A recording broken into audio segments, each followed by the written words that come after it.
Welcome back, everybody. It's give and take. We're going to give takes. We're going to fire them off. We're going to try to come up with the final answers and the absolute best case scenarios for what you're going to take to RTN season week 3. We're going to tell you what's behind the veil when we part the mist veil later. We're going to explain why open metas are better than closed metas, or maybe not. Who knows? I don't know. And how Japan is going to change the complete complexion of Flesh and Blood globally. And that's what we're going to do. But we are going to start with a different topic. But before we do that, let's talk to these two fine gentlemen, Breezy and TCG Talk. Let's start with Breezy. Breezy, how have you been, sir, since we last streamed together? I've been great. I don't even remember. Was it a week, 2 weeks ago, a week ago? I don't know. A hot minute. Time has been like this, but I've been great. Thank you for asking. There you go. I like that. Hopefully it's been good and not too crazy. What about you, Dylan? You just finished moving, right? Yeah, I finished moving, then went right in RTN season. Went to a couple RTNs in Virginia, which was really fun. It's glad to see there's a scene here on par almost with Dallas, honestly, as far as like not only player abilities, but like just interest. So didn't lose too much on that, so it's been fun. But yeah, just moved. Me and my partner finally settled, it seems, at least in a rhythm, so it's nice. That's awesome. That is good to hear. Moves can be stressful, moves can be tough, but hopefully all the worst is behind you, and now you can settle in and have a good time in your new location. And with that being said, settling into a new location and new surroundings, there's been a lot of people settling into, a new hero making its new surroundings the top of the meta. So let's talk about our first topic today. By the way, if you don't know what give and take is, we're going to give hot takes, and I'm going to award points to either of them when and if they give a particularly spicy and exciting take. So they have an opportunity here in round 1 to hit me right in the feels, because we're talking about Kano, the rise of Kano to the meta. He is, well, after week 1 of RTN season, sitting in the S tier for some people, and then in week 2 kind of came back down to earth to a degree. And after week 1, there was a pretty decent amount of discourse, I would say, from a variety of players of like high quality and caliber, I would say, all the way down the ranks to even just people that casually play the game and decided to attend RTN, about Kano and his toxicity within the game of Flesh and Blood. So I'm just going to start off with an absolute just moonshot of a question. TCG Talk, is Kano toxic? Would you say he's a toxic hero in Flesh and Blood? Dude, this is an easy free point. Yeah. No, my honest answer is no. Honestly, all of the negativity with Kano has actually made me sympathize more with Kano. So like I despise Kano personally. I cannot tell you the last time I've actually accepted a match against a Kano on Talishar. I leave within 2 seconds. And it's funny, I'll leave and then make a new game, and then they join my game back. And then I send message saying like, hey, sorry, I just don't want to play against a Kano. And they're like, oh, okay. And then they leave my game. So like I'm one of those people that doesn't never You're a trash like dodger. Kano. That's what you are. You're a trash dodger. I do dodge. Get that out of here. I'm feeling spicy today. Look, that's trash. Play the game. Play the game, see the world, play against Kano. That's what I say. So I had someone on my stream today ask me, like, do you just dodge Kano at events? I'm like, well, no, that's different. Like, I'll play it out, like, whatever. Play it out like it's already over. The short answer is I don't think Kano's toxic for the game. I think the meta is just really poised for Kano. Fine, I'll give you a point for that. Poised for Kano, once we true. go more into this topic in the next 2 or 3 minutes, I'll kind of give another rebuttal after I give Parker a chance. But, like, I think it comes from the play experience, not the hero itself, is kind of like the big picture answer. It has nothing to do with the power. It has to do with the experience. But yeah, short answer is no. All right, Breezy, is Kano toxic to the game of Flesh and Blood? Yes or no? Dude, I'm tired of it. I'm just so tired of people saying that it's toxic. I think it's like a croissant. There are many layers folded within, but it's still baked to perfection. I think, I mean, if you look at even like the RTN LL points that were distributed, he's not the top earner so far. And even last week compared to the first week, he's dropped in showing out. So I think the big thing is that as the game is powering down, Kano and any of like the other like the OG heroes, the pre Fab 2.0 heroes are gonna stick out a little bit more like a sore thumb and be like, hey, my hero can't do that. My hero didn't get those tools, and so people are going to say that's not fair. It hurts my feelings. I'm just not going to play it. To the point of like dodging. I don't think I've ever, and I'm not saying this just to say this to toot horns or kiss butts, but I really don't think I've ever like dodged and be like, I don't want to do this, um, unless I specifically say like, hey, testing against XYZ, like specifically looking for, and someone comes in, I'm like, hey, you can't read. I clearly wasn't trying to play with you. But I've probably won more games against Kano than I've lost, so I'm not really scared of him. So, I mean, that's probably also skill issues either on my side or my opponents. So, Okay, so follow-up question. If he's not toxic, if Kano is not toxic, which both of you say he's not toxic, then I'll lead into TCG's talk next point. If he's not toxic, then why do people dislike Kano right now, or in general? Why in general, or like right now in this current state of the game? Breezy, take it away. yeah, man. His play pattern, his whole strategy is to play on your turn, and people don't like that. There's like they feel the lack of agency, right? Like I'm just sitting in response to what you're doing, which is in response to what I'm doing.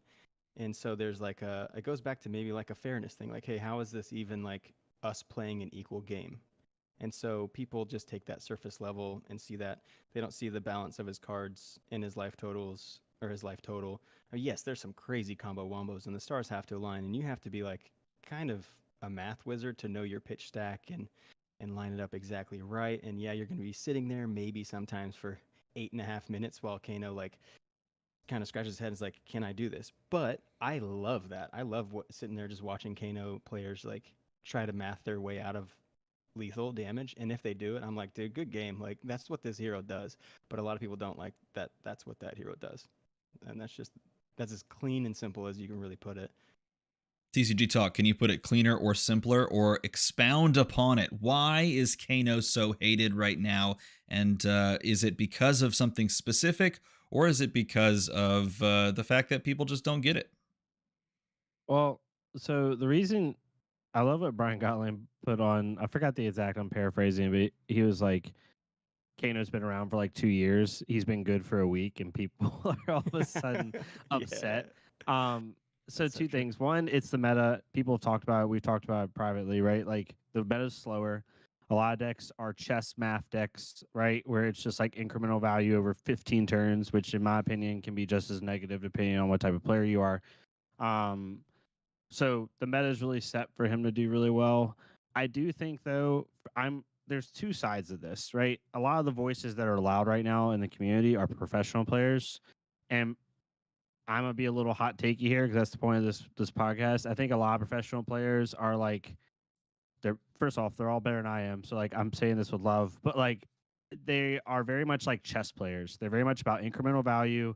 They want to know their matchup spread. They want to know what they're good and bad against. They want to know like how to beat it or want to have agency to beat it, I guess is the better thing. And they don't have the agency with Kano. You can't just put Oasis in your side. Like I've even had people win it on my Katsu. They're like, just put Oasis and run Spell Void too. I'm like, you've never played a good Kano. Like good Kanos play around that. They really do. Yes, it helps for sure, but yeah, so it's a mix of this meta is really good for Kano, and yes, the play experience can be a little bit negative. I think some people play Kanos like when I play against a Kano that's good, like they're humming, right? Like play against Mask Momentum or any of those guys, like or Majin Bay, like watch them play on stream. Those guys, they might have a turn or two that does take a long time if it's like top 8 and they're gonna die on that turn if they don't do it. But for the most part, like those guys are like butter with the deck. They're not slow. And I think some people play Kanos that are learning the game or like mid level, and like yeah, those guys play slower or gals play slower. So yeah, I think it's a mix of just a lot of people play Flesh and Blood because they love the push and pull element, right? Like when we play other card games that must not be named, we feel like it is sometimes just a top deck affair, right? Like you don't have agency, you're just hoping you draw the cards you need. Whereas Flesh and Blood's that constant push and pull, and Kano eliminates that. I don't. That's the other thing I will defend on people complaining is I've played Katsu, like a fast deck like Katsu, and I've played a slow deck, like Kasai, and both sides, you just feel like there is zero agency a little bit, right? It's like, do I find my counter card before you find your combo card? I gotta disagree there. I gotta disagree completely there. I think if it doesn't feel like you have agency, then you're not building the deck to play against that type of hero. Now, but my follow-up question to you is this, because I could go on a full-on rant on entire just Kano stream. My follow-up question is this. I'll phrase it this way. Is the way that Kano plays being something that is on a different axis in Flesh and Blood? Is it anti-Flesh and Blood? Are they still, if someone sits down and plays Kano, are they still playing Flesh and Blood, or would you say that they're not playing Flesh and Blood? TCG Talk, go.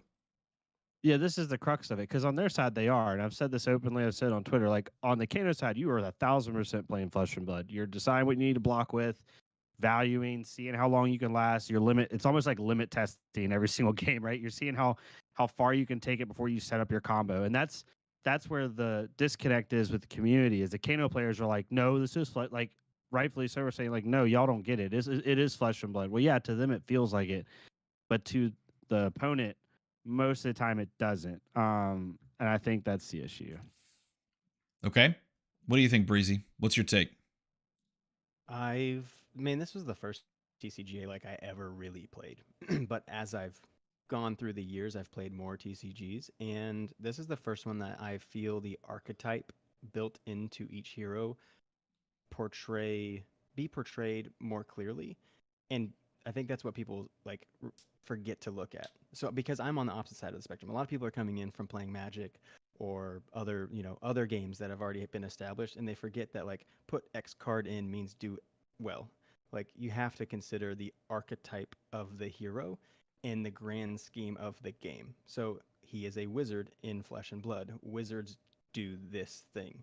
So I still feel like I'm playing Flesh and Blood because like thematically that's what this character would do and how he would try to kill me in a battle.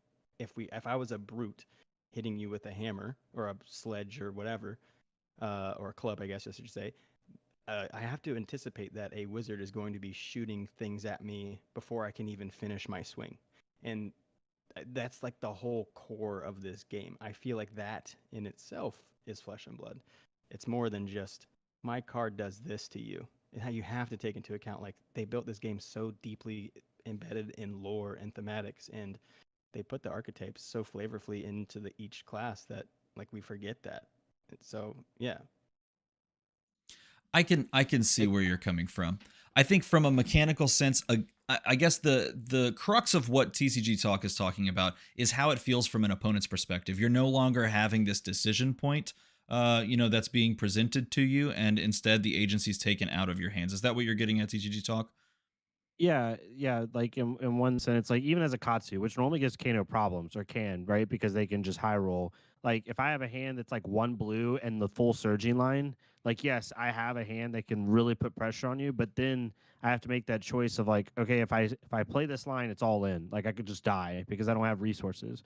But the problem against Kano, against decks that can even put on pressure, is I can't just hold resources, because then I'm not doing what I'm supposed to be doing to even pressure you in the first place. So you're in like a lose-lose situation with a lot of decks. Here's my problem with that argument. My problem with that argument is this, and I should transition back to this screen so that we're clearly defining no more points for this round. My problem with that argument is this. You're fundamentally saying that you're building the deck for everything, to function this one way, and completely eschewing the way that Kano is asking you to play the game with him. And so, of course, it's not going to feel very back and forth, because you've built the deck to do one thing into a variety of matchups, whereas you could consider tweaking the deck or putting more sideboard cards in, or perhaps making something like a transformative sideboard to play differently into that hero, which demands you to do so. And in not building the deck that way, you are thereby creating the space for it to feel uninteractive and unfun. But oh my god, I could talk about this for far more. Maybe we should just change everything and just talk about Kano the rest of this stream. Holy crap, I am so hot about this topic. I Okay. agree, and I will say one thing to my defense is like this is literally the first meta ever where I haven't taken Kano into account. Like I, as a Katsu, ran AB3 and Oasis in my sideboard, and I can tell you right now, as AB3 and Oasis, it felt the same way that I just explained. Even having Oasis I think in my that's deck, building the deck wrong. I think that's wrong. I think the well, some idea decks you can't build it any differently. Like how? well, then how maybe as a you don't play Katsu, that how hero. would you- Well, that's the thing. Well, then you have what does support the complainers is yes, he tells half the decks in the game there is nothing you can do.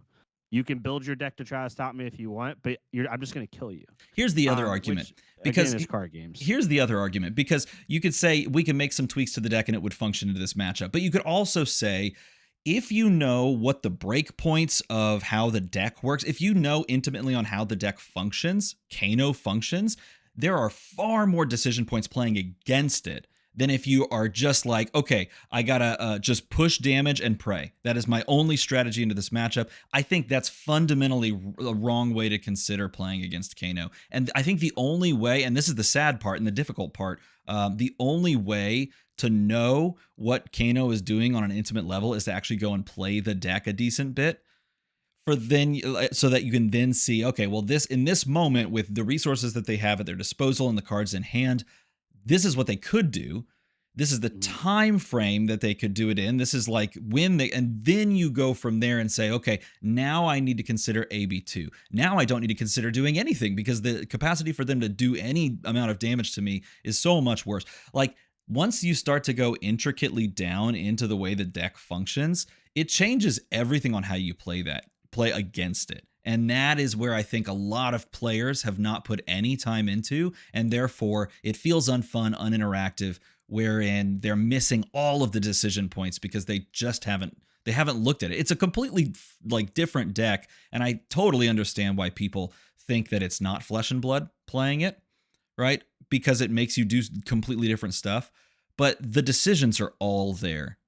And you know, it just is. And to Jacob L's comment that just posted, I don't like how undeterministic the kill is sometimes. If you're going to OTK me, make it fast. Totally disagree with that. I think that's ridiculous. I think that's absolutely ridiculous.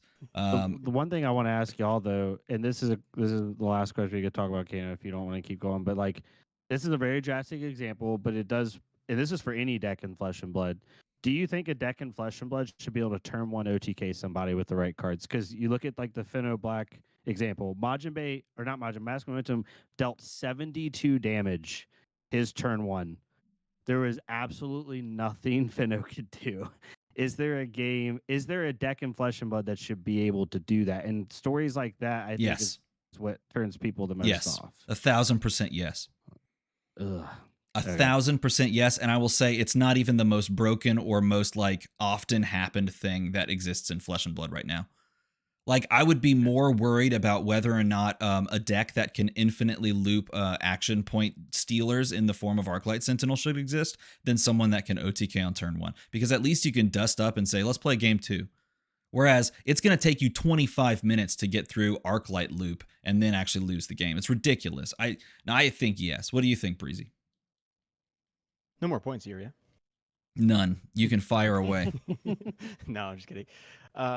Yeah, no, I think like if you can have the stars align for you to do all the things that your deck wants to do on turn 0, whereas like I'm going to do those things over the course of 4 turns or 5 turns, like I don't see as big of a difference in it, because the like if it was like this thing, if it was the equipment that you start with, or like his weapon that was like, oh well, I sit across the Kano and I'm at 20 life now because of his equipment, then that's a problem.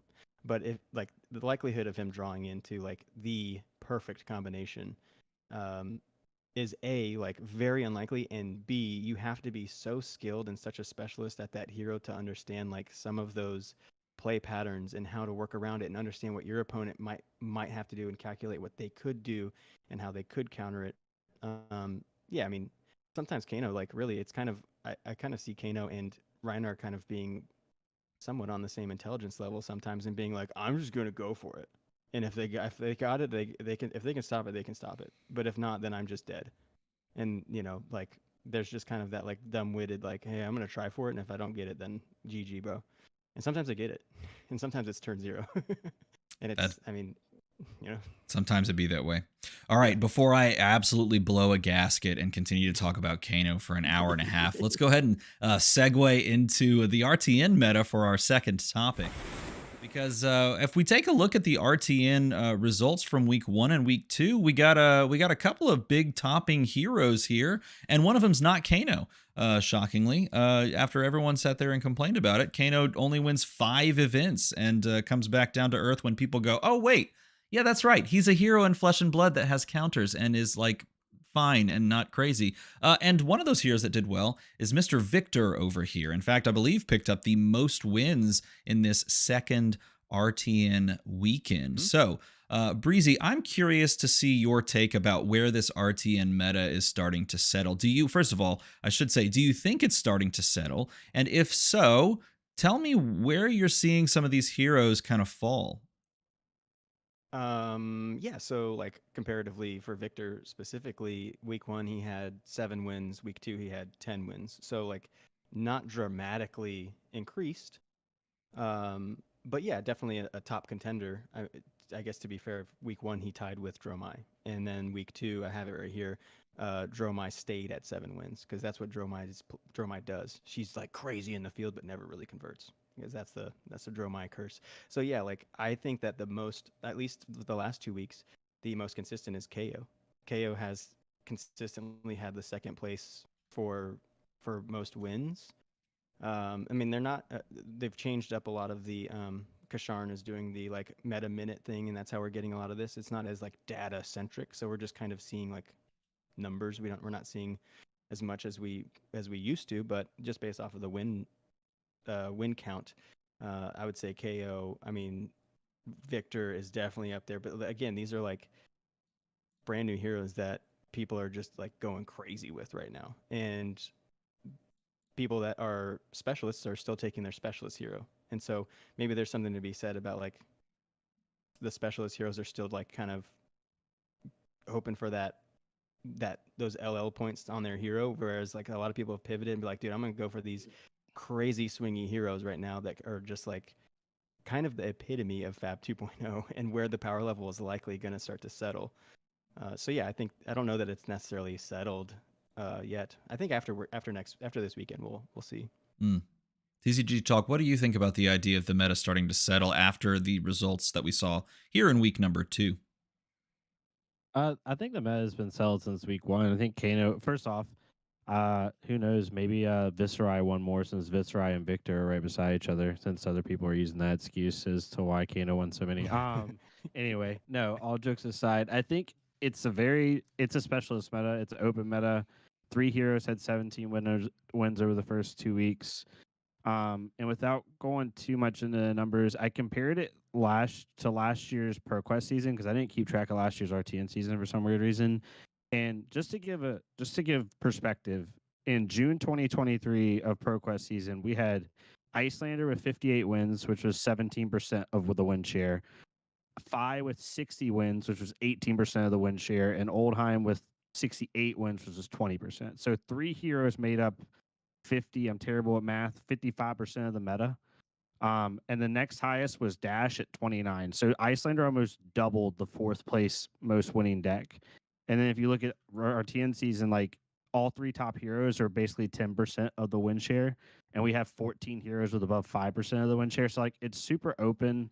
I do think there's some polarizing matchups, and the one fun thing about this RTN season is players from top to bottom, from Pro Tour level to RTN level, are being forced to accept bad matchups, which coming from other card games, I love. Like there was like I I love universes card games, so My Hero Academia, and in that, or just universes in general, like Mortal Kombat stuff like that. And in those games, there were certain matchups where you're just not going to win. Like you're not, and like it's normal in that game, and that's fine. And you start to focus on the thematics of the hero, your strong matchups, like what you willing to accept. And I actually prefer that, and I think I personally think going, and we're talking about this later, the layer topic. I think in ProQuest season, players are finally just gonna have to accept the fact that you have a meta where you're gonna have to be okay with losing one matchup. And I think top players haven't accepted that yet, and they're just gonna have to. I think there's 3 heroes in the game in RTN season right now that are the most even, which is Dash, KO, and in my opinion, Dromai. Those are the 3 most even. None of those heroes have like a bad auto loss. Other than that, like every hero has like one that you're really feel bad to see, honestly. In fact, that is actually my next question within this topic. What would you say? I'm going to ask you both to give me your top 3 heroes in this RTN meta. It could be, you could base it on previous performances in week 1 and week 2, or you can extrapolate it out to week 3 and week 4. But I want to hear your hottest takes for your best 3 heroes. If you're looking either to run out at an RTN this weekend, or if you wanted to kind of strategize and come up with what you think should be considered as the 3 best. Start us off, TCG Talk. Number one's KO, for sure, because KO's biggest counter is disruptive decks, and right now disruptive decks kind of suck, with the exception of Azalea. Uziri is really bad right now. I'd actually take Arachne over Uziri to an RTN, and that's not even biased. Like, that's legitimately, I would take Arachne over Uziri because Uziri just has a rough time. KO's first. For me, my second would actually be Dromai, and Dromai was a hero I thought would be like C tier going into this meta. But Dromai, again, just doesn't really have a bad matchup. It just doesn't. And the third one that's still peculiar to me, I think it's just because there's so much brute, but Dash is one that, like, even brute, yes, they have arc smash, it sucks, but like you can build a really good hybrid list Dash right now, and I feel really solid about that. So my first 2 are definitely KO and Dromai, and then if I was personally taking a hero, it would probably be Dash, and just hope you can outskill the brute matchups, especially if you're a Dash like specialist. Those would be my top 3. Breezy, what are your top 3 heroes in this final, I guess, couple of weeks of RTN meta, or just in general this RTN season?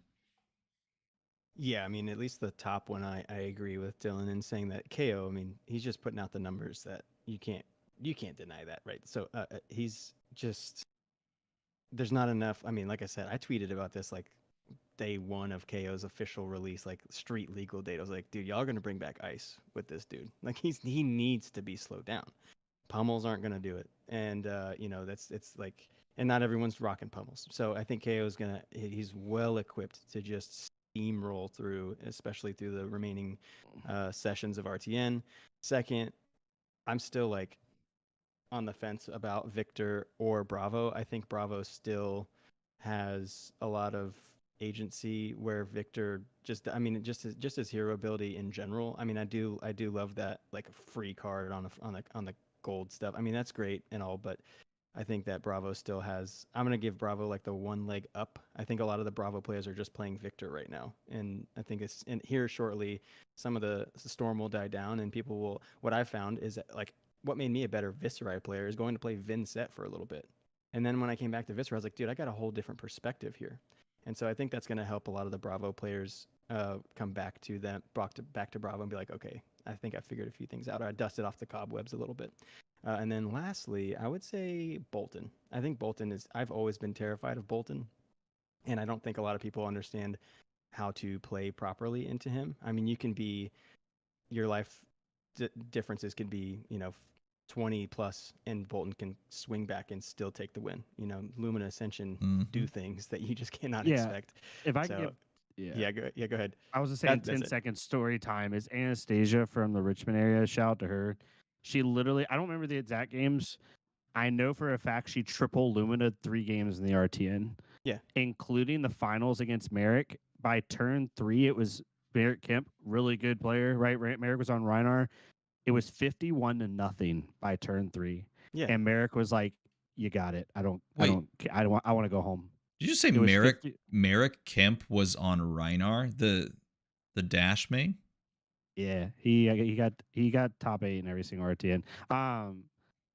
But yeah, he was trying new stuff after he got his invite, just for fun. Oh, I But yeah, like no, that. it was Good. 50. Yeah, yeah, he already got his invite on Max, and then he's like, I just want to do fun stuff. But yeah, no, it was 51-0. So yeah, to Breezy's point, like not points wise, but yeah, Bolton can just like win the game. It's really stupid. And one of those triple Lunas, she had a Oath of Steel out at the same time. Mm-hmm. So That's nuts. Yeah, Bright Light, or Yeah. not Bright Light, sorry. Dusk Till Dawn did crazy work for Bolton. And I think even still it's undiscovered so a lot of like the tools in that kit and how to utilize them and how to piece them together for like a really equipped deck into heroes like we have right now running rampant. Okay, my follow-up question, and this is the final question for the topic then. What heroes going into this RTN did you expect some things from and are sort of let down by thus far, halfway through the RTN season, and you want to see what they do to kind of raise their stakes in your mind again? TCG Talk, kick us off this time. The number one hero that I thought would do better is Dorinthia. And I think it's because Kasai is so popular, right? So Warrior players just playing Kasai. But Dorinthia is scary now. Like, Dorinthia is tough. Blade Flurry, like, you can't play around Reprise. Well, you can. I'm talking indefinites here. But you can't really play around Reprise anymore. Like, she can now Singing Steel Blade into Blade Flurry, right? And it doesn't even need Reprise. Like, she can just do these really dumb, powerful things. A lot of her matchups were fixed with some of the cards. Commanding Performance, really good in aggro as a cyborg card. You know, you can use stuff like Edge Ahead to get more agility tokens and make the block worse. Like, she just has so many tools, and I think the only reason she doesn't have as much wins is because there's so many people on Kasai. Because she has 6 wins, which isn't bad. It's like right in the middle of the pack, right? But I was expecting more out of her. I thought like Dory mains would be like, okay, now's my time, but I think a lot of them just jump ship to Kasai. And I personally think Dory has a better matchup into Dromai if it's a skill Dory because they know how to manage the counters. So yeah, Dawnblade Dory was my biggest letdown. I wanted to see that hero do better. What do you think, Breezy? What's your one hero that you point at and say, let's see more from you? Dude, I'm gonna say Riptide because of because of all of the might and all that good stuff that just activates his trap. I mean, he's got so much trap utility that everyone's just like dangling in front of his face, saying, look what I could do." And Riptide, I think, he's just in a weird place, and I think that soon he's going to be disgusting to deal. He's going to be IR. I mean, don't get me started on Riptide. There's some nasty things that he's going to start doing. I mean, even out of the gate, like I was actually surprised with how I'd get paired into people and just on casual games in Talishar and be like, dude, I didn't know Riptide played like this. I didn't know that this was even like a thing. I thought he was just a meme hero that should have been a Crucible of War young hero that's just like, oh, that's cute. But no, he's pretty nasty, and I think now, especially while people aren't expecting it, that's what I was hoping to see, kind of at least get one win. But hey, there's still time. You got a lot of top 4s, not a lot, a couple top 4s, but yeah, there is still time, and even though time in that round is up, we do have a lightning round that we're going to bounce to because I'm going to ask you a single question, and you're going to give me your singular answer.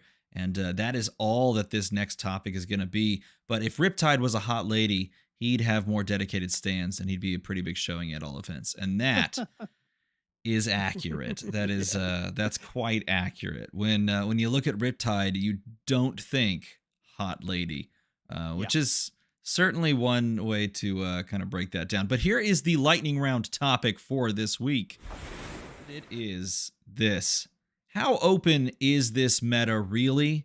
And is an open meta or a closed meta better for Flesh and Blood? Because here's the thing. Y'all both mentioned him. That guy over there is really good. He's really good. Mm-hmm. And are we all just kind of playing around with the fun things before we just realize that the meta is just closed and it is just funneled through him? Breezy, you get to kick us off. Open meta, closed meta, and is it really that good?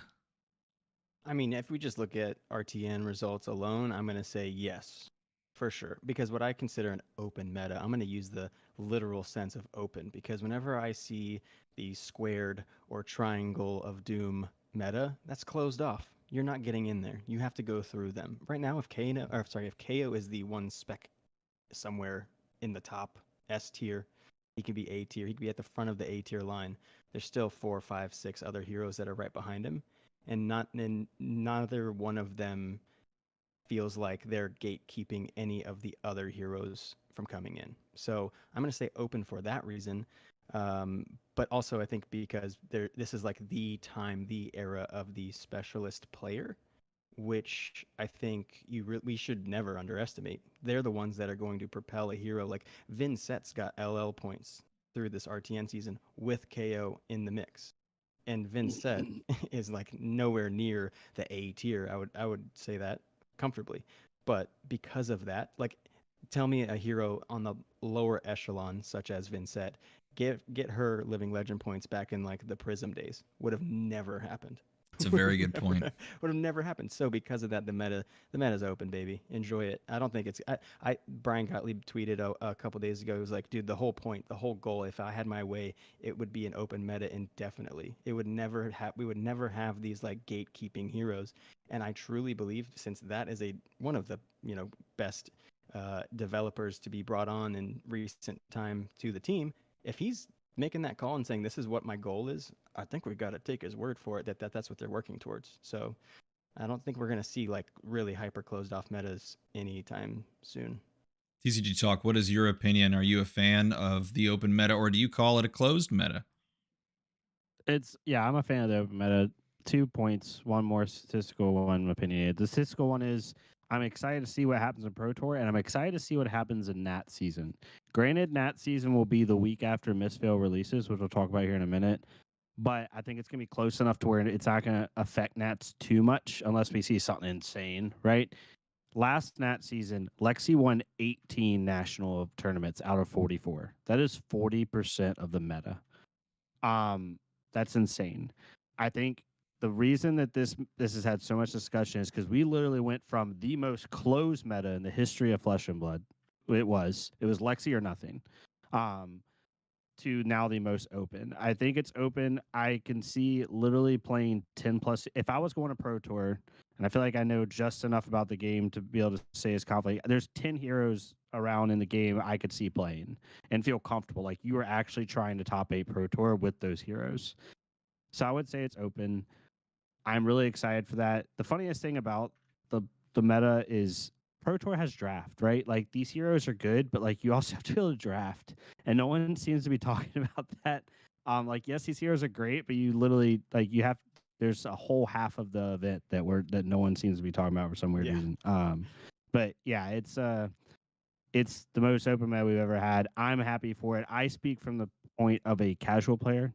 And from a casual player standpoint, I now can bring it. Like we've had 5 new players in the LGS the last 2 weeks, and I can confidently tell them, I feel comfortable telling you to spend $500 on the Ranger class right now, like buy everything, and I don't feel bad about it. I could tell you to buy in the Ninja, into Brute, and there's been past metas where I couldn't do that with a clean conscience, and I now can tell like new players like, yes, it is worth it if you love this class to buy this class, right? Like there's not a class in the game right now I don't feel worth it to tell a new player to buy into, which is great. That's a very good statement. You know what? That gets you the extra bonus point. I like that. You can tell just about anyone to buy into just about anything right now in Flesh and Blood, and I would not hate that as well. So, lightning round done, and that moves us on to the topic you were just alluding to, and that's Pro Tour LA. Because as we exit the RTN season, we are going to be thrust into the true heat of the matter in Pro Tour Los Angeles, and we're going to really find out where this meta falls. I have a good feeling that there's going to be a good number of KOs represented on the day, but that doesn't mean it's going to be just shut down and closed off to KOs, and we could possibly see a whole bunch of heroes trying to stake their claim as top dog in the format.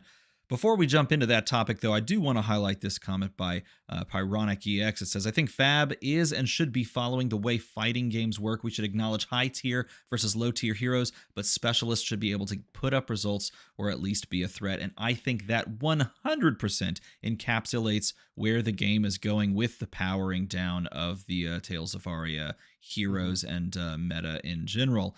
When you take those heroes off the board and the Monarch heroes along with them, you get a bunch of heroes that really kind of have parity with each other. And I, for one, think that's exactly where this game is headed. The fighting game style of I can bring, whatever hero I want to some degree. And if I know my matchups, then I can play to my outs and I can, really spike a tournament or two. And I really hope that's where this game continues to go. But the question is, will we see that happen at Pro Tour LA? And that is our topic here. Pro Tour and the meta that we might see in Pro Tour LA. Do you see it shifting from where it is RTN season? Because there's not going to be much of a sort of wiggle room time frame between the end of RTN season and the move into Pro Tour LA. Where are you thinking things are going to fall as far as like most heroes represented? We're going to get like real nitty gritty stuff here.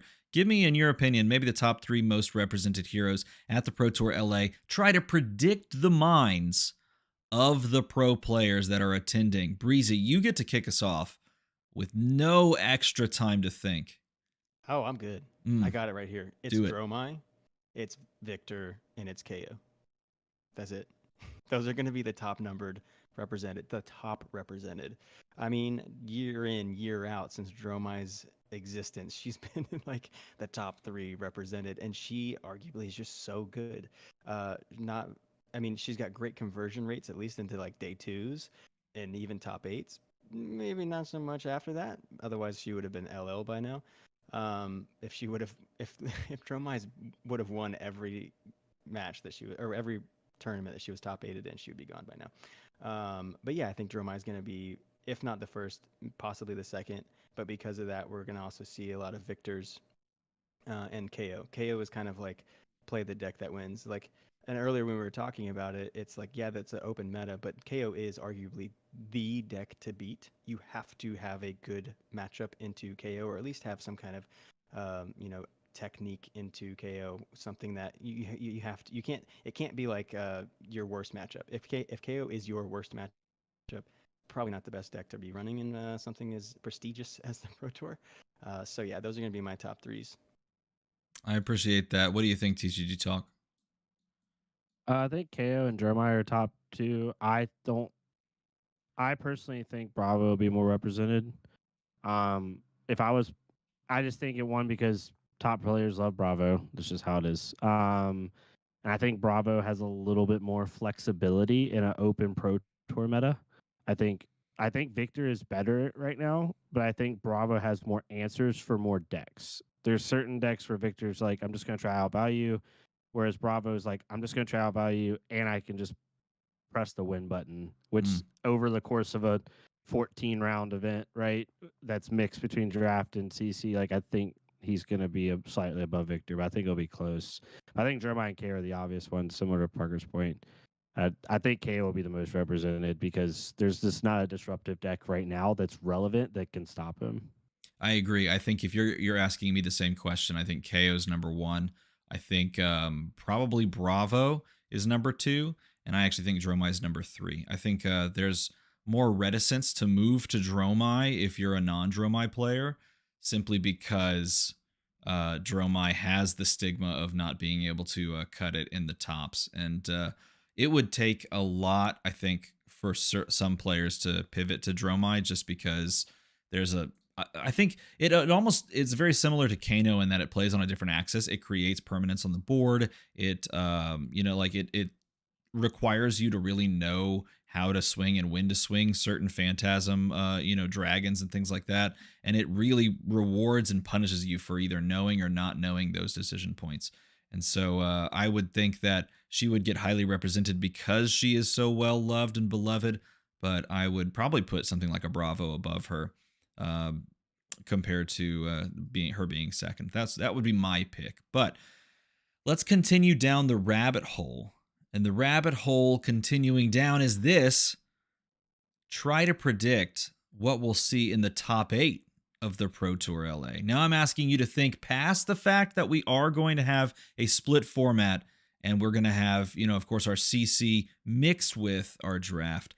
Just try to think and come up with what you think would find their way into the top 8 and how you think it would sort of break down from there. You can of course pick multiple heroes to make it in. So if you think more than one of a specific hero will make it in, say that. If you think it's all KOs, as you throw the cat, TCG Talk just chucks the cat out of the way. Jeez.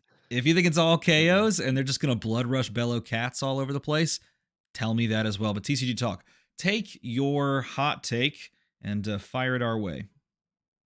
It's so hard because last Pro Tour was so dominated by one hero. You're saying the whole top 8? Yeah, you got to give me 8 heroes. If you want to Well, cop 8 out and is- just say 8 Dromais, and you can do that, I guess. I think you'll have 2 Jeremiah. I think 2 Jeremiah will sneak in. I think you'll have, good lord, you'll have 3 Guardian. So that's 5. I'm just thinking what the top players are going to play. 2 Jeremiah, 3 Guardian, 2 Brute. One of them will be Rhinar. That's my dark horse. Rhinar is the best anti-meta pick right now in the format, in my opinion. Yeah, 2 Brute. What did I say? 3 Guardian, 2 Jeremiah. So that's 3, 5, 7, and 1 Kasai. That would be my safe picks. I like that. I like that a whole lot. I like that to the tune of 3 points exactly. Breezy, what do you think? My math didn't add up as he was saying that. I was typing. This was it out. not in our. Armada surprised us with this one. This is not in our. Hey, you know sheet. what? Go ahead. I gave him the topics, everyone at home. I gave him the topics, but I in no way, shape, or form told him what I was going to ask. Because we are about the hottest of takes. I want like off the cuff. If this is your cuff, take it off and give it to me. Go, Breezy. Okay, so I'm gonna say 2 Bravo, 1. I'm gonna go all specific. 2 Do it. Bravo, 1 Victor, 2 Dromai, 2 KO, and then a sleeper Levia. Whoa, okay, a sleeper Levia. That's very Yeah. tough. That's a tough nut to crack right there. But a sleeper Levia. You know what? I can see that. That's a lot of brute up there, though. That's a lot of brute. I'll be interested to see how many brutes actually make the cut in there. I do think it's going to be a lot of KO. Though I think you're reading my mind, Dylan, TCG Talk, because my final question on this topic was, what is your dark horse pick for Pro Tour LA heroes? And that's the reason why I put Kasai over here, because I know Kasai's getting a lot of love right now. But the question remains on Kasai is, can she go toe-to-toe with a bunch of these different, top heroes at the top level against top players? Is she the dark horse pick you want to go with, or is there another? Maybe we got a little hint at what TCG Talk will say, but what do you think, Breezy? Kick us off with that one. With our dark horse? Yes, tell me your dark horse hero for this event. Oh, dude, just Levia for sure. That's already said it. She's making it through. It's gonna be Levia, dude. I think that if I don't know, I mean, just through experience and through, I don't know that there's a hero that's got a more dedicated specialist community, and they have, I don't know where they talk, but they figure things out. And I've seen Levi, I mean, even through RTN has pretty, the first week was pretty gross, but second week tied up there with Dromai and Bravo. So I think honestly next week we're going to see even more Levia take it. So I think she's my dark horse pick for sure. I think you brought up a good point. She did make a large surge in RTN week 2.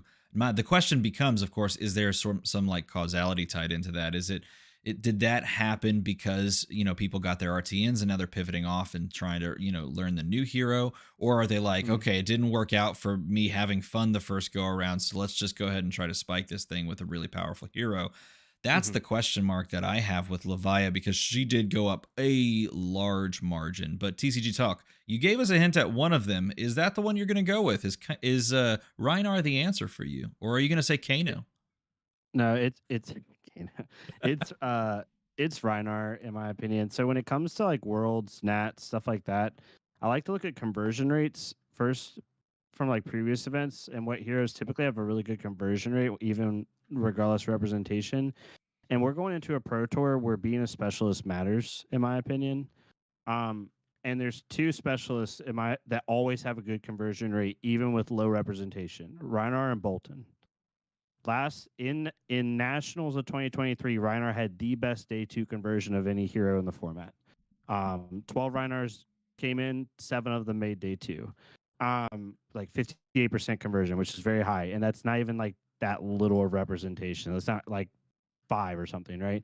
And most Reinars, if they're coming to the Pro Tour, they're probably Reinar mains. No one's just gonna. Very few people are gonna pivot to Reinar and try to like go through 14 rounds or whatever it is. So people who play Reinar are maining Reinar, and Reinar right now doesn't have any god awful matchups outside of aggro, but with Bonebreaker now and with like a couple other tools and agile windup being able to go wider, they have the tools to race aggro down now. Mm. Yeah, Reinar would be my main one, and like my like sleeper one that's not points driven is Bolton, just because Bolton is getting scarier by the week, in my opinion. Mm. I think it's a very fair choice. Reinar was one that I thought would kind of make a splash this week as a possibility for being run out there, but KO just continues to eat up the lion's share of the brute players. And so I'm curious to see if he ends up kind of making a surge back out there in these last 2 weeks, because I do think that there's a lot more there to be had, but perhaps because there's a little bit more variance or perceived variance from prior builds of the deck. I don't actually know if there's as much variance in the current builds of Reinar. I haven't played Reinar since this set came out. If there's less variance in the deck, then people may just be off the hero that they should be on. But that's the Pro Tour LA as we kind of close that. There was some other news though that kind of popped up recently.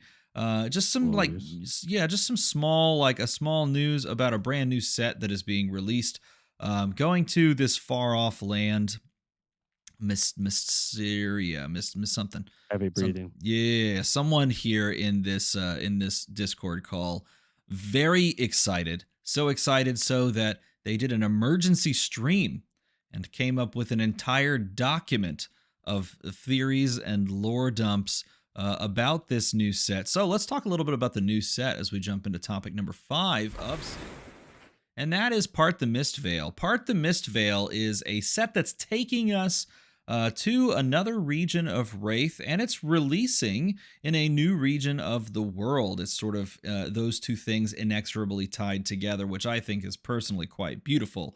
We're going to Mysteria in this set, the land of ninjas and, well, possibly some other things. And that's what I want to start off with. This is through and through probably a ninja set. And technically we've had one of those already. It was in Volcor, and that was Uprising. But this is probably the more true to form ninja that you may have joined the game from. And honestly, I picked up my first starter decks because I saw him existing. That being said, there are more heroes and more classes that are going to be in this set. So, Breezy, what other classes do you think are going to be joining us in Mysteria in the Part the Mistveil set? Kick us off with your hot take. This isn't fair because I didn't make an emergency stream with a emergency document. Okay, you're right. Fine. That's a great argument. TCG Talk. Kick us off. You make a good enough argument. I will pivot right now, right here, live. So Illusius and Ninja are the two that I think are locks. The third one's a weird one. So there's two ways I think it's going to go. One, it's going to be 4 classes. I think it's going to be Illusionist, Ninja, and then 2 others. And those 2 are really, there's a couple different ways. Or it's going to be 3. If you made me pick, my spicy take is Necromancer. I think it's going to be Necromancer, the 3rd class. Ninja is obvious. If they go to Mysteria, and I'm not even going to say what I'm going to do. Well, you'll find out later. It's nothing bad. I'm going to step away and be very sad for a couple weeks. So Ninja's the first one. Illusionist, I think the set art, like, it's got to be a Mira. It has to be, which points to the blue Illusionist. I literally went in our community box and got a bunch of the Dynasty, like, blue Illusionist cards, just to, like, grab them. That are really fun.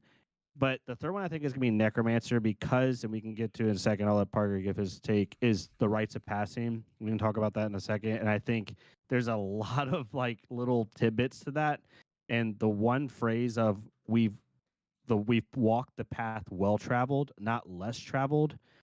I kept bouncing around in my head like, how could they walk the path everyone else is walking and no one's known it? There's only two ways. One, they're an assassin, which I don't think it is. That's the obvious answer. Or two, they're the undead, or they're on the other side of the veil in another like world, and you just don't know it. Anyway, yeah, there's that. Go ahead, Breezy, before I jump in because I feel like I want to play this round too. Yeah, I agree. I mean, I think there's going to be an illusionist. Obviously, there's a ninja. We're in Mysteria. It'd be a crime. It'd be punishable by 100 years in prison if you didn't put a ninja in this set. So yeah, that's a dead giveaway. The illusionist. I mean, just based off of some of the artwork. I mean, even here, Flicker Trick. She's literally fighting ninjas. So why would she be if she wasn't in Mysteria? And then aside from that, like a lot of the just architecture that's associated with Mysteria has been spotted in a lot of like the Dynasty Illusionist support as well. And Flesh and Blood's always great about their Easter eggs with that kind of thing. So we've got those two covered. I think that's no brainer. But my spicy one is Runeblade. There's gonna be a new Runeblade. Yeah, you were talking about this earlier. Yeah, there's gonna be a new Runeblade, and that's my whole point to pointing out the artwork is Skyfire lanterns. That's also set in the like kind of ancestral architecture that looks very Mysteria-y. And why would there be Runeblade cards associated with that region in any way whatsoever? I think it's actually Volcor because they were celebrating the coronation of the Emperor. You'll have to prove it. I think both of those are actually located in Volcor. I think everyone's just a little bit on a red herring. The procession? No. The Skyfire and the Water Glow lanterns. I think both of them take place technically in Volcor because they were tied to Dynasty and the letters that were being sent out prior to the same with Kimono spoiler season. Yeah, like all the like marvels of that set were all gifts to people that were coming to the like the ceremony and all that sort of thing. So I think that's 100% that. But I think both of you are correct in that the Dynasty Illusionist cards are pointing us in the direction of Amira. But I have a spicy hot take. Everyone settle and listen. The Necromancer class is going to be shoehorned in as an illusionist. Because look, illusionists create board states.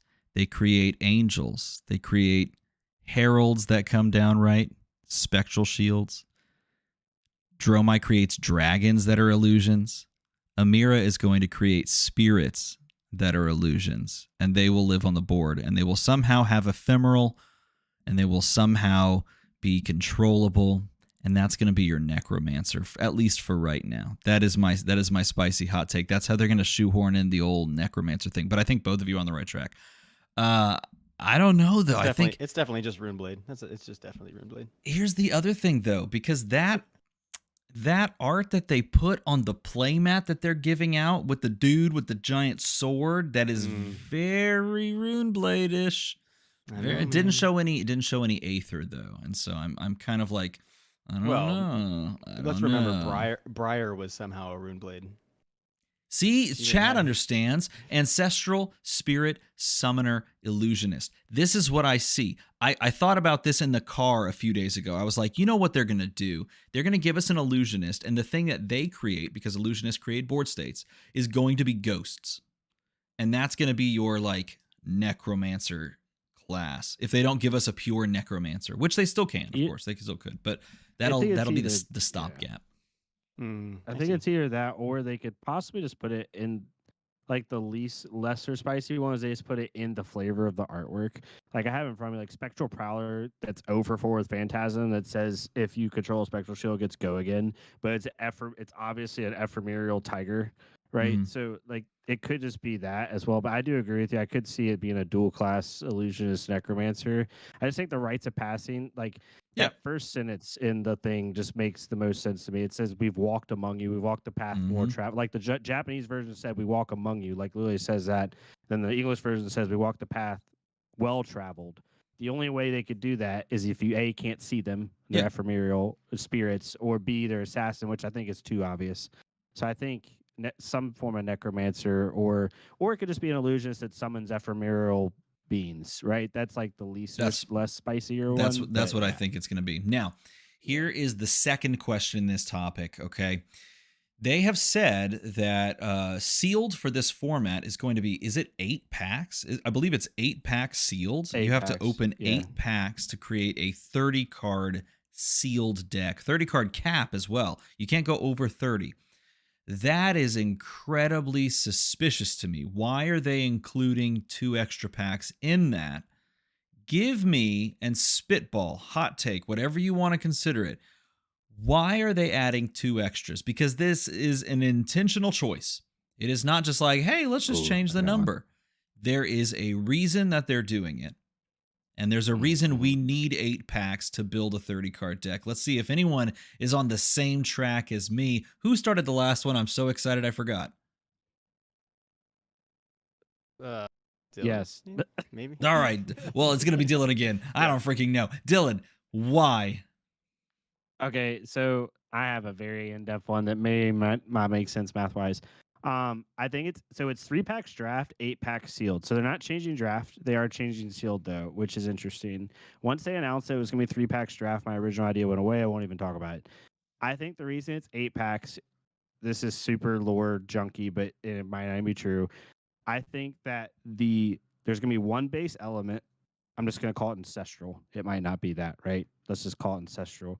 Then there's going to be 3 sub-elements, if it's 3 heroes, that all tie to a secret art. And I think the one thing that they learned in Tales that they're not going to make the mistake of again is they're not going to tie 2 sub-elements to a single hero, because that creates too much card diversity, too much card power and pool. So each hero at this first set is going to have, they all can tie from the ancestral elements like elemental cards and Tales, and then they're each going to have their own element. And so you have to be able to have a wider card pool to be able to find those element cards that tie to your specific hero you're trying to play. So you need a wider card pool. And then as time goes on, they'll add to those elements and maybe put other heroes in those sub-elements. That's my original one. It's a little bit out there, but that's where I came from. It took me a while to get what you're saying, but I think I understand where you're coming from. Yeah, Breezy, it's really explain. What is your take? Dude, I have no idea. I'm gonna. That's the math. That's 4 tokens per pack. I don't know. Let's. I think, man. I think that there's gonna be more heroes than we anticipate. I think people are saying 3 or 4. I think there's gonna be upwards of 6.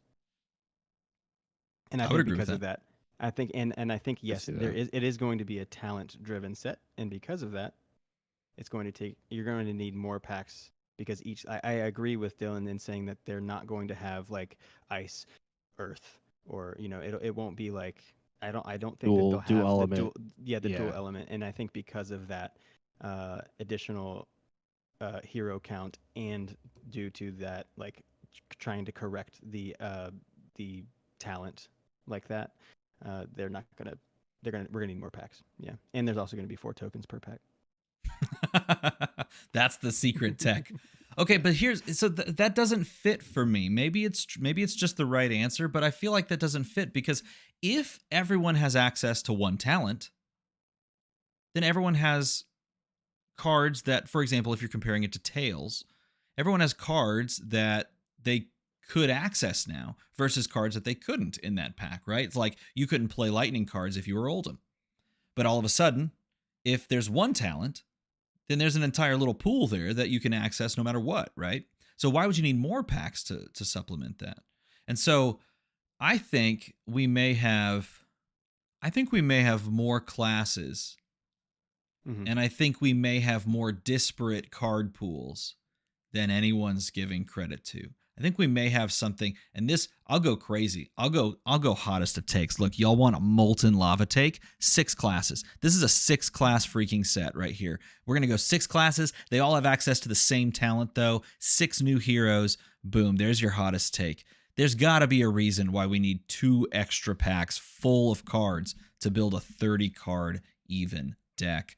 And maybe it's because everyone's going to have to lean more heavily on the shared card pool of the talent and then find their, splashy class cards from there or specific hero cards from there. So there's my hot take. Take it and run with it. Clip it. I don't even care. Do with it what you will. But I guess the final question on this part the Mist Veil sort of section before we move on to the final topic of the show is this: do you think coming out of this set that Katsu will finally win events again?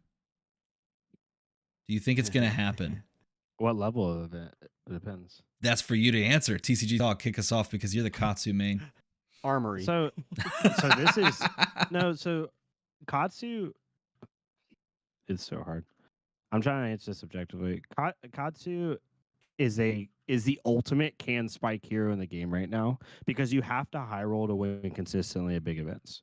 I don't care what any Katsu player tells you; they're on copium if they say otherwise. Like, you cannot outvalue your way through a big event with Katsu right now. You have to hope to God you high roll because the armor in the game has changed in the last like 3 sets. Like, I always tell people right now as a Katsu player, when you sit down against a KO, they have 3 life on their arms, 3 life on their legs, minimum 2 life on their headpiece.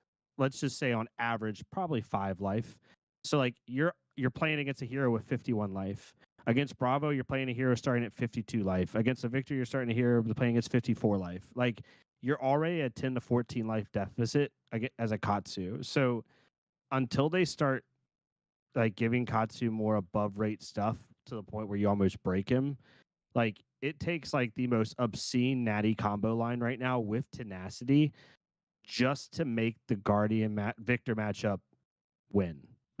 Like, just to make it like 40-60. So my short answer is no. It will not make Katsu win because Katsu does not have the power to match the armor in the game right now because all the heroes that are relevant literally start at 12 to 14 life ahead of you every game. And you just can't do that over the course of 11 rounds. You can do that RTN level.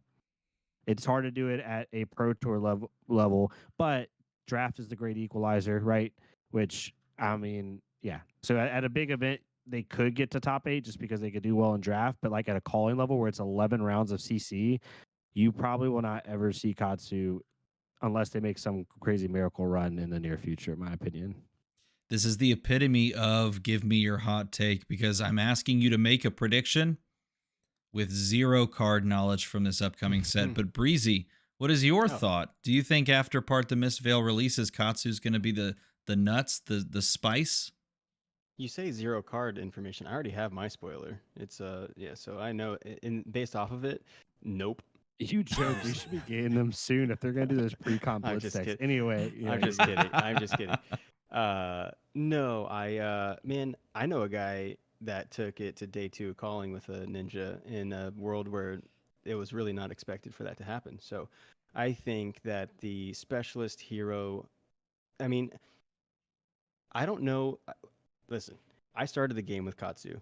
Katsu has like almost the best draw, the best appeal from an outsider perspective, and it says, "Oh, this deck does things that make sense to me." You don't like, it's one of those decks that is like easy to play but very hard to master. And right now, a lot of decks are like a little more intricate. Like even like Arachne, it's not very easy to play him on surface. It's like, oh, I just like do this thing, but Katsu is very easy to play and a very good entry point. And for that reason, the amount of people that play him right now, or at least have him on the back burner, are arguably some of the higher counted people. I think that as soon as this set comes out, a lot of the people that were on Katsu are going to come back to Katsu and show the world that Katsu really still has what it takes. Especially because we're going to be going back into ephemeral, which is like Crouching Tiger stuff. The Crouching Tiger support is disgusting. I think we're going to see some weird, like old stubby hammers, combo chains, or combos, combat chains where it's just like 12 deep, 15 deep. And sure, they're going to be 1s or 2s, but I think that's going to be the offset for the fridge that his opponent's going to carry. And so I think, I don't know, I don't think Katsu's going to like win a Pro Tour next year because of this set. At least that's my take on it. But Is he going to be? Look at the last few sets. I mean, the heroes that have at least heavy hitters have been like right out of the gate. Power levels were right up to par, and I think that I have enough faith in knowing that they're going to do it again. I think they're just going to do it again. That is my Katsu's, take. That is my yeah, take as well. I think he may not be a world beater, but I think he's gonna get stronger. But then again, so strong. we're both talking about Katsu, and the guy below me on camera is like the Katsu man. So, we could all just be spitballing here and he could have the real Yeah, what do we nuts know? deck just floating around in the back of his mind right now. But there's one more thing. One more thing we have to discuss today, because with the release of Part the Mist Veil, we are indeed going to have a full on Flesh and Blood release in Japan proper, in not only the region of Japan, but also in the language, in Japanese. And that is a massive, massive achievement. Japan in general, and games printed in Japanese, that is a huge milestone because of how precious and how important card games are in Japan. So let's discuss the impact that Flesh and Blood is going to experience when it officially releases in Japan. In our final topic, like it shows over there's a calling in Tokyo, May 17th to 19th, just a mere week after my birthday, which I'm incredibly Wow. excited for. I think it's really cool. I think that's super awesome. And my question to both of you with regards to this is, what do you think this is going to do for the game of Flesh and Blood? I can't help but think it's going to just make an absolute huge impact on Fab in general. But I want to hear maybe specifically, what do you think benefits wise is coming Fab's way from releasing fully in both in Japan and in Japanese, Breezy? Yeah, I mean, I follow a lot of Japanese Flesh and Blood players, and a lot of it is grassroots. They're having to translate their own cards. The level of dedication that a lot of the Flesh and Blood players in like specifically Japan, but APAC in general, that don't have their native language printed on cards, are literally doing it for themselves so that they can play the game. The second that Flesh and Blood makes it accessible to them via printing it for them in their own native language, dude, the game is about to pop off. This was a few weeks ago was our like, what's the meta, like what's the big like uh sleeper meta region, and we all said like APAC. That's literally like the birthplace of TCGs, right? Some of the best well-rounded trading card games either came from or have been inspired by games that came from this region, and they're just arguably some of the most intelligent like card players, trading card games. I mean, video games. There's some insane competition on this side of the world that is going to put the United States in a very humbling situation. And I think that the second side of that is, I think we're going to start seeing, as soon as people in Tokyo get a grip on it, I'll give them a year. I'll give them a full year.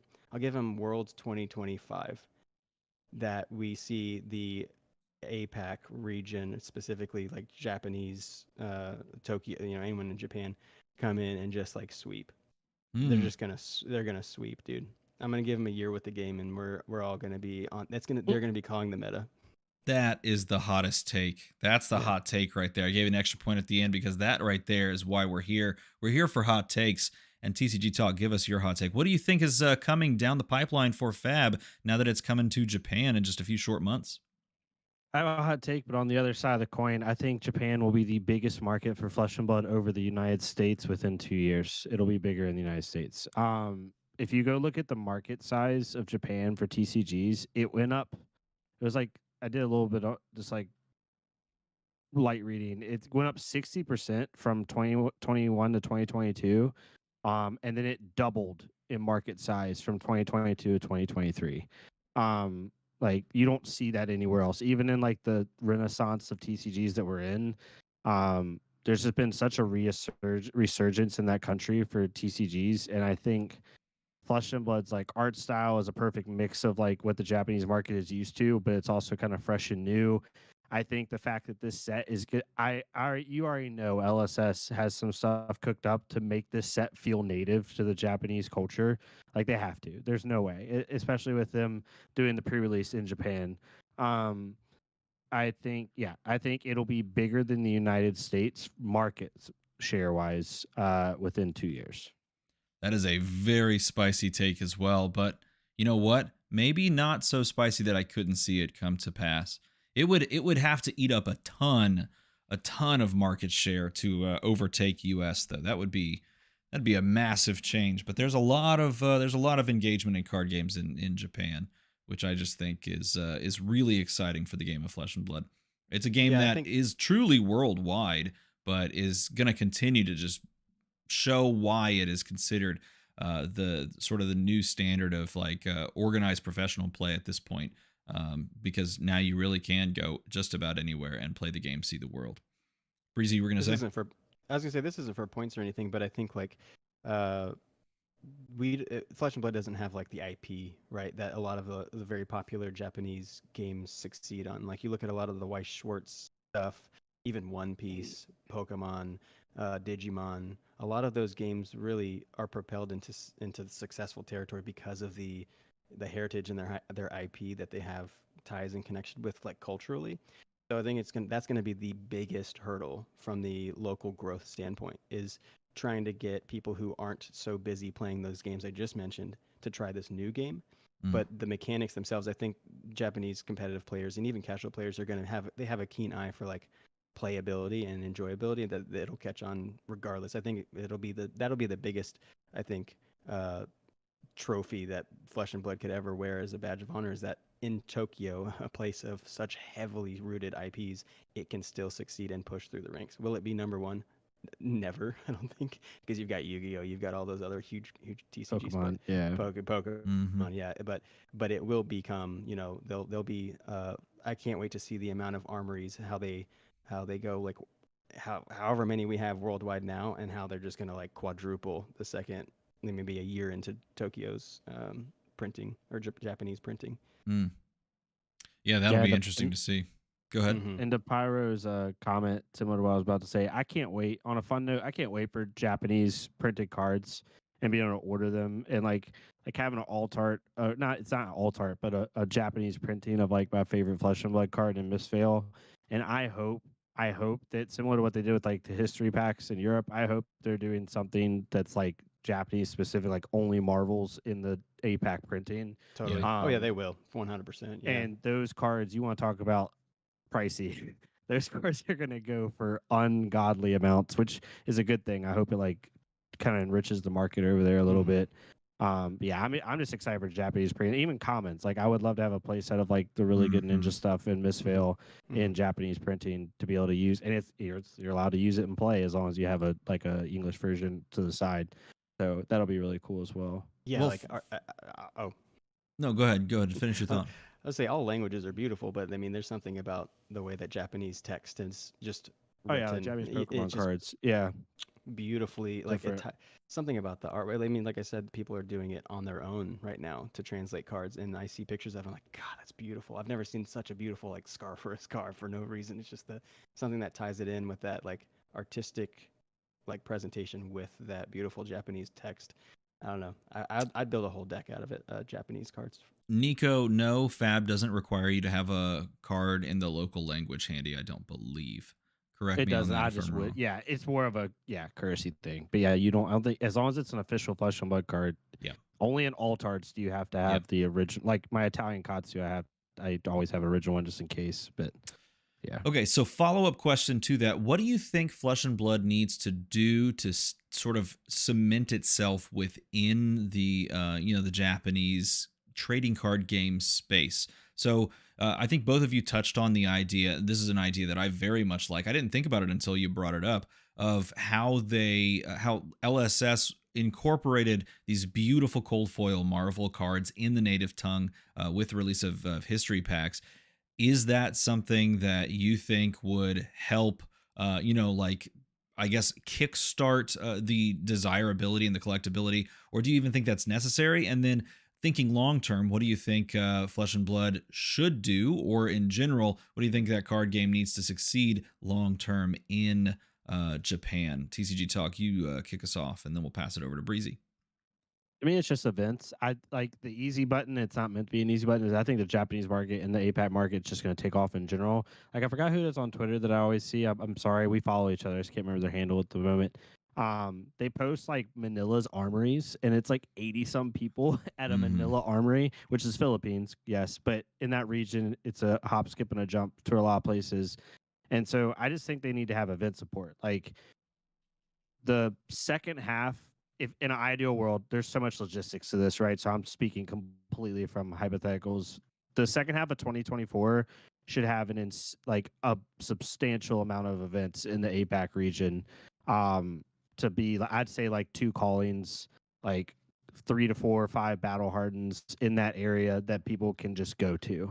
I'm sure they're going to have the armory support too, really like reach out to the stores. I hope, I mean, they're in New Zealand, so it shouldn't be too bad getting like, localization, like representation, like going out to the stores, talking to them, which I'm sure they're already doing. Like LSS has done that before. So that's just event support. Get it running up. Get someone that's local to Japan, hire them, put them on LSS, make them almost like a pseudo community manager for that region, and just go store to store, really gin up the game. And they're already doing it, right? They're doing the pre Blitz pre-con tournaments a month before the release of the set, which is insane. So yeah, they're already doing step 1. For me, the easy button is just events. Just like literally just funnel it the second half of 2024. Breezy, what are your thoughts? A few things, right? Like I think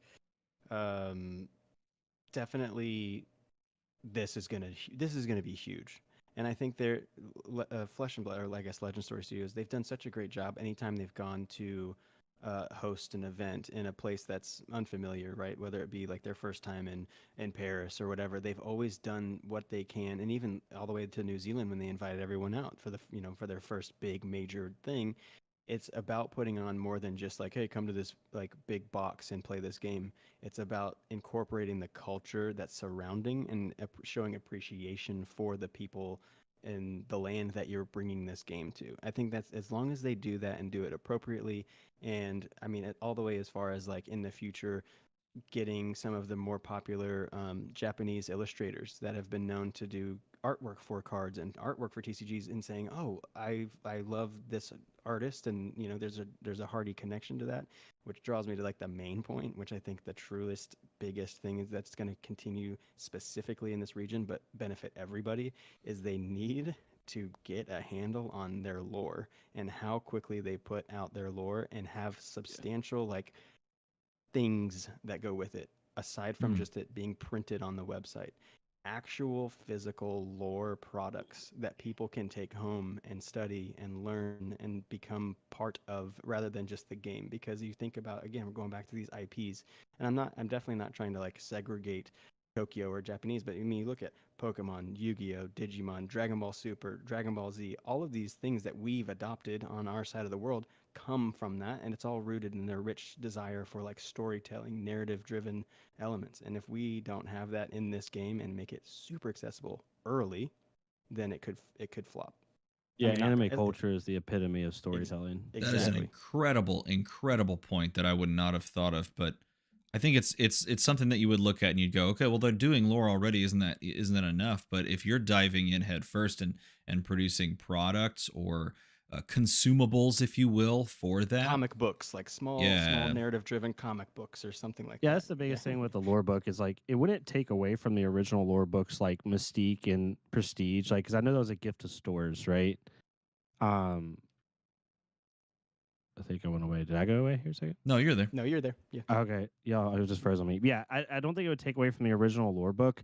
I think that I would love for them to see like a soft cover of the mini lore book or something, maybe in Japanese, to just explain all the regions and stuff. That would be really cool. Yeah, I agree. That's a really cool idea. Looks like Parker is frozen though. Can we see him still? I did freeze. Hold on one second. He is quite frozen, but we can hear him indeed. Okay. So final, and this one's going to go to TCG Talk first. Anyway, final question. Okay, you're ready for the final question. Here is the final question of the show. Give me your hot take. Last time we talked, We said Flesh and Blood Worlds is in Japan. Now the question is it going to be in Japan still? Now that we know that there's calling Tokyo coming in May, is that enough? And a world premiere coming in May as well alongside of the calling. Is that enough to say that maybe Japan isn't the destination for the World Championship this year? Have we changed off of that? Are we going somewhere else? TCG Talk, tell me, fire away. Let me know what your thoughts are while cameras explode. I know, I'm trying. So I don't know their timetable on how far out they want to do an event or like settle in an event. I'm only talking from the esports world, which typically that's like 6 to 12 months. If their timetable to finalize a venue is 6 months, my thought, or 9 months even, my thought process is that they are going to see how well this pre-release does and then lock on a venue in Japan. I think if I were them, I would have 2 venues. One is wherever you want it, like the United States, and then one is in Japan. And then if it does really well, you just finalize that venue in Japan and do it in Japan. I still stick by, regardless, I think it's going to be in Japan. It's been in Europe. It's been in the United States. It's time to do it in APAC. And I think it's just going to be an APAC in general. But yeah, I stay by that. Breezy, can you hear us and can you give us your take, or do you want me to give you a second? No, I can hear you as long as you can hear me. We can hear you. We just can no longer see anything in the world. I see what happened over there to Dylan as well. What was the question? Give me a quick rundown real quick. All right. Question is this: Fab Worlds Japan, is it happening still, or because we're getting a calling in a world premiere in Tokyo that we're now moving away from Japan and we're on to something else? Oh no, we're going to Japan. It might not be this year, but it'll be next year for sure. I don't think that they'll double dip. I think we'll have to reevaluate where we're going for Worlds. But it's definitely, I think that we talked about this last time in another stream, is that we said we'll let them simmer on this for like a year. I think we'll give them time to digest it, see how the market's handling it.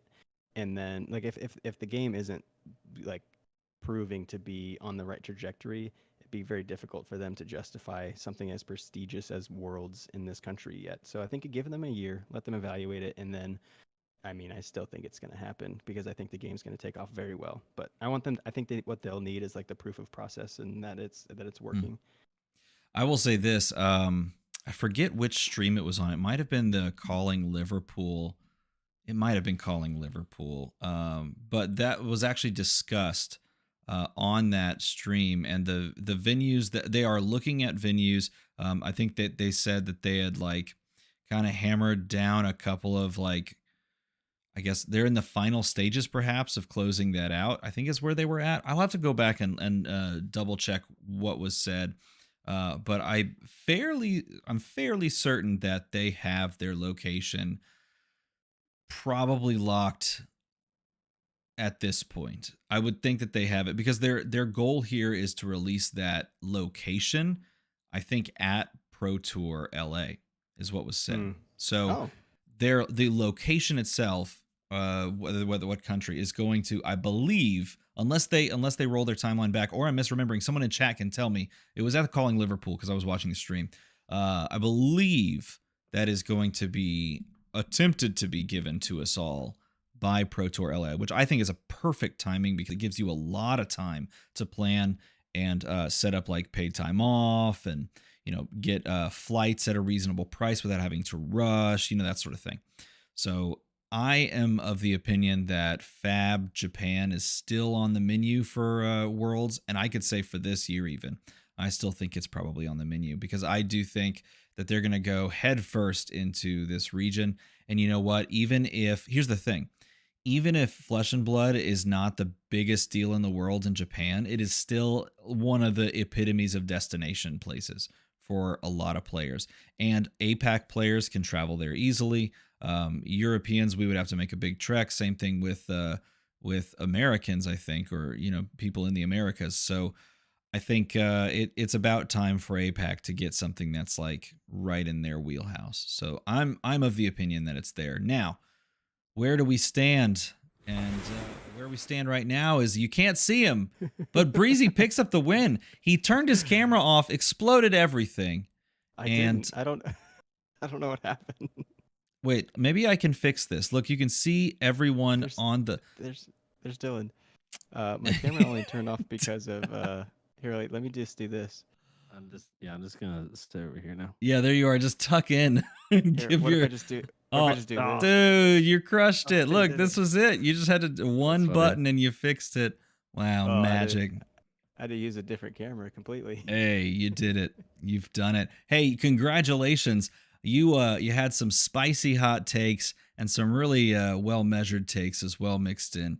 And you picked up the win with 38 to 36 on this fourth episode, I believe, of Give and Take, fourth official episode. So you get to take your victory lap and give us your acceptance speech for winning exactly nothing. You've won literally nothing except the admiration of the people that are still in chat. So go ahead, lay it on us thick.